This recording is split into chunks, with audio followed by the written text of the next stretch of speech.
vários técnicos brasileiros em entrevistas coletivas, eles falam, né? Meu time está desgastado fisicamente. O Dado também falou sobre isso nesse último jogo contra o Internacional. O Bahia já está nesse ponto de desgaste, de fato? Ou é o time, ou é alguns jogadores? O que leva, assim, a um técnico, e até vocês da comissão técnica no todo, você pensa, ó, desgaste físico está acontecendo, agora é a hora de fazer alguma recuperação, mudanças, colocar um atleta para jogar, deixar o outro descansando. O Bahia já está É, nesse ponto, de fato, de desgaste físico que interfere agora no jogo? essa é realmente, Wender, é uma questão muito delicada, né? Como eu falei no início, e eu acredito muito que o futebol é a junção daqueles quatro contextos: físico, técnico, tático e psicológico.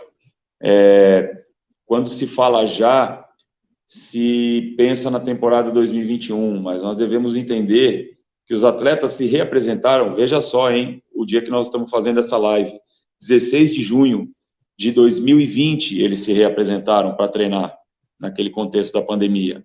E a partir daí não tiveram mais férias. Então a gente fala já nesse contexto de temporada 2021, né? Mas nós temos que entender que eles já estão aí há um ano nessa batida. Mesmo os atletas que chegaram agora estavam na mesma batida em outros clubes. Então, assim, esse tem sido um desafio muito grande para o nosso dia a dia, né?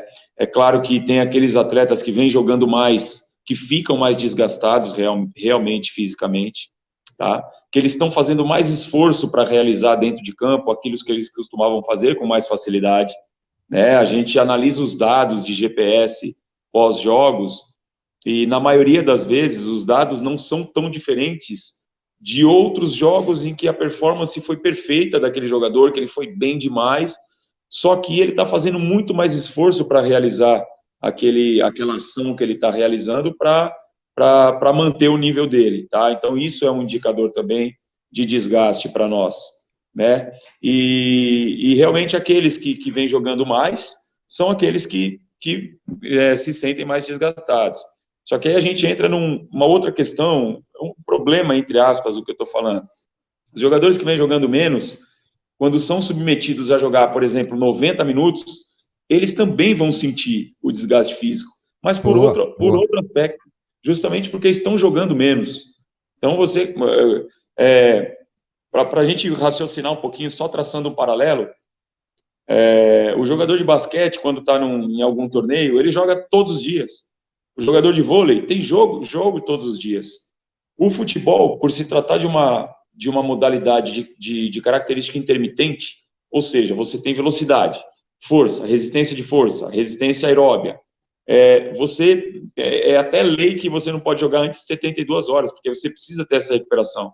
Porque a agressão do esporte ao corpo é muito grande, né? Então, só traçando um paralelo para a gente perceber como que é realmente desgastante o futebol, né? Então, assim, passa a ser um desafio muito grande, realmente. Como eu falei, a gente não tem tempo de treinar, então a gente se preocupa mais com a recuperação. Lembrando também que a preparação física é formada não só pelo preparador físico, mas nós temos uma equipe multidisciplinar dentro do Bahia, aliás, competentíssima, com o nosso fisiologista, com os fisioterapeutas, né, com os próprios membros da parte técnica também, que nos ajudam nesse dia a dia. Então, é um desafio muito grande. No momento em que a gente avaliar, junto com o professor Dado, com toda a comissão técnica, que a performance de um atleta está caindo brutalmente e que isso pode ter a interferência do desgaste, aí a gente vai começar a tomar as decisões de talvez dar uma segurada num aqui, outro ali, e não necessariamente também só para descansar. Claro que, como eu falei, da agressão que é um jogo de futebol, ele vai aproveitar, obviamente, para recuperar, mas ele vai aproveitar também para treinar algumas capacidades físicas que ele não consegue treinar com jogo atrás de jogo. Uma manutenção de uma capacidade de força, que é difícil deles fazerem, eles fazem só visando recuperação ou prevenção, não de forma condicionante, ou seja, não para aumentar nível de força, de massa muscular. Então, assim, e conforme vai passando os jogos e os dias, e ele vai perder dessa capacidade, e ele começa a não render realmente dentro de campo. Então, assim, é um negócio que, às vezes, você fala assim, pô, eu não tenho para onde correr, senão tentar tirar esse jogador um jogo, para tentar colocar um treino de força mais elaborado, para deixar ele um pouco mais descansado, para ver se ele consegue voltar com aquela performance antiga no próximo jogo. Então, assim, por isso que eu falei que é dia a dia, a gente vai avaliando os números dos jogadores nos jogos e nos treinos, e também vai avaliando a performance no feeling que a gente tem do dia a dia, para tomar essas decisões. Perfeito, perfeito, Luiz. Essa menção ela é importante para o torcedor, para nós, para entender o desempenho do atleta como um todo, né? Muitas vezes você faz uma cobrança ao atleta, aquele atleta que você confia, que ele tem qualidade, de repente ele tem uma queda técnica e se avalia somente essa parte, você esquece que o cara vem jogando quarta, aí joga sábado, e depois joga novamente na próxima quarta, e aquilo vai desgastando, vai diminuindo a performance dele.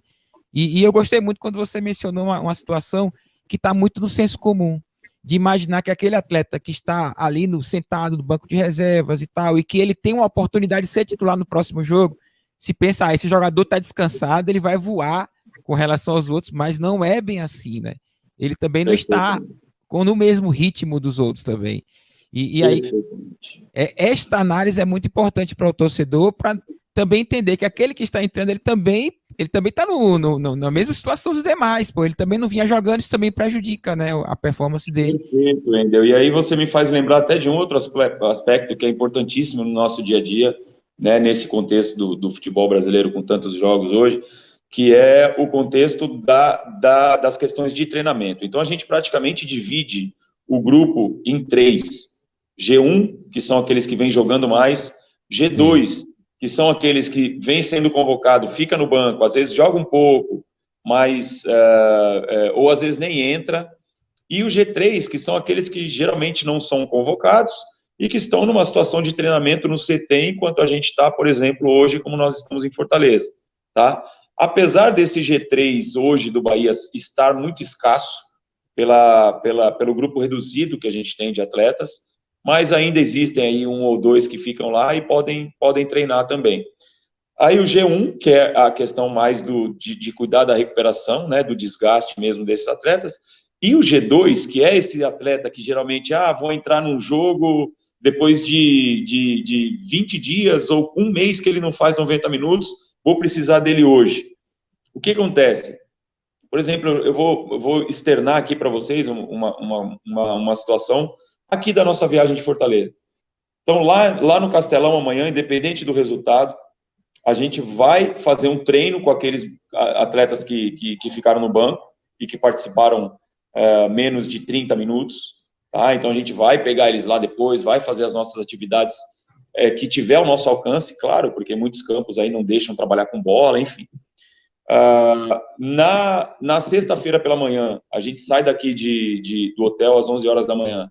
Então, na sexta-feira, eu já reservei a academia aqui do hotel, das 8 às 9, para pegar de novo esses atletas e dar um reforço muscular para eles, porque a gente vai voltar a treinar só no sábado com esses atletas do G2. Então, veja bem, hoje foi um treino pré-jogo, já é um treino que não pode ser desgastante, porque a gente não sabe se amanhã, Deus o livre, lá ele, como vocês costumam dizer na Bahia, né? Algum jogador no início do jogo tem algum problema, você vai precisar colocar algum. Então, assim, a gente não pode dar uma carga de treino tão grande. Então, eles ficam hoje.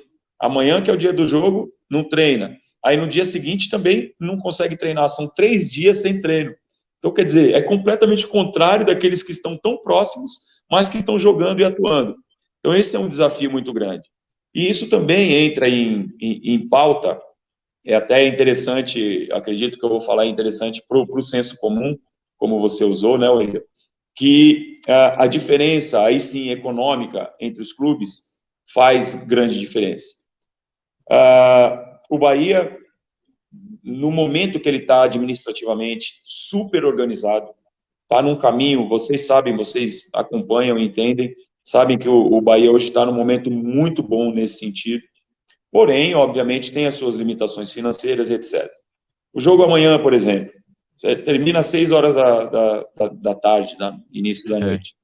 A gente poderia voltar para o hotel, jantar, ir para o aeroporto, meia-noite já está todo mundo na sua casa, dormir em casa, noite inteira de sono, sexta-feira à tarde, estamos lá para render dentro do nosso CT, com toda a estrutura que a gente tem, e fazer mais um treino. Não podemos, porque a gente vai em voo comercial, no dia seguinte, que é o único voo que tem direto de Fortaleza para Salvador.